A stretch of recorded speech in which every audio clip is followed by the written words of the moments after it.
বিসমিল্লাহির রহমানির রহিম। আমাদের দুরন্ত বিডি 71 চ্যানেলে আপনাদের স্বাগতম।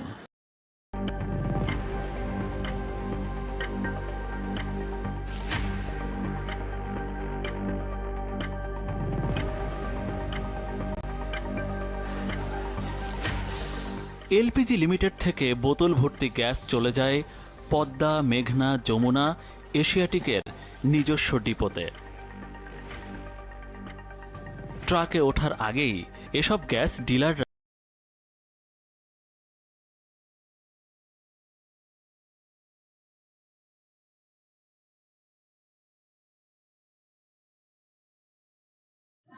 এবার টনক নড়েছে দুর্নীতি দমন কমিশন দুদকের। সিলিন্ডারজাত সরকারি গ্যাস বিক্রয়ে অনিয়মের মাধ্যমে বিপুল পরিমাণ অর্থ আত্মসাতের অভিযান চালিয়েছে দুর্নীতি দমন কমিশন। মাত্র 690 টাকার সিলিন্ডার গ্যাস এখন বিক্রি হচ্ছে 1400 টাকায়। 6ই মে মঙ্গলবার দুদকের প্রধান কার্যালয়ের সংস্থাটি সহকারী পরিচালক মোহাম্মদ রাজু আহমেদ দেশ জুড়ে 36টি জেলায় অভিযান চালিয়েছেন। এতে অনেক দুর্নীতি বেরিয়ে এসছে। নির্মাণে নিম্নমানের সামগ্রী ব্যবহার ও আর্থিক অনিয়মের অভিযোগে দেশের বিভিন্ন জেলায় স্থানীয় সরকার ও প্রকৌশল অধিদপ্তরের কার্যালয়ে দুদকের সাঁড়াশি অভিযান।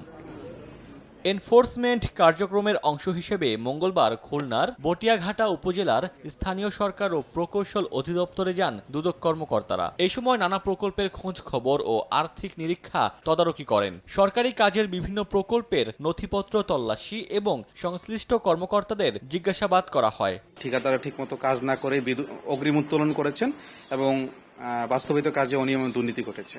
তো মূলত এই সুনির্দিষ্ট অভিযোগের প্রেক্ষিতে দুদক খুলনা থেকে আমরা আজকে এনফোর্সমেন্ট টিম এসেছি। রাজশাহীতে এলজিইডির নামে সরকারি বিভিন্ন প্রকল্পে ৯/৬ এবং স্বেচ্ছাচারিতার অভিযোগ পায় দুদক। এরই জেরে জেলা সমন্বিত কার্যালয়ের 4 সদস্যের একটি দল এলজিইডির কার্যালয়ে যান। এ সময় নির্বাহী প্রকৌশলীকে বিভিন্ন প্রকল্প নিয়ে জেরা করেন। প্রত্যেকটা নথি আমরা পর্যালোচনা করে যেটা পেলাম, সংশ্লিষ্ট ঠিকাদার কাজ না পেয়ে বা ঠিকাদার কাজ পেয়ে আসলে অন্য কেউ কাজ করছেন, প্রত্যেকটা কাজের ক্ষেত্রেই এই অনিয়মগুলো হচ্ছে। প্রকল্পের কাজ পুরোপুরি শেষ না করেই অগ্রিম বিল তোলা এবং রাস্তা ও ব্রিজ কালভার্ট নির্মাণে নিম্নমানের সামগ্রী ব্যবহারের অভিযোগ তদন্তে চট্টগ্রামেও অভিযান চালায় দুদক। এ সময় সংশ্লিষ্ট নথিপত্র সংগ্রহ করা হয়।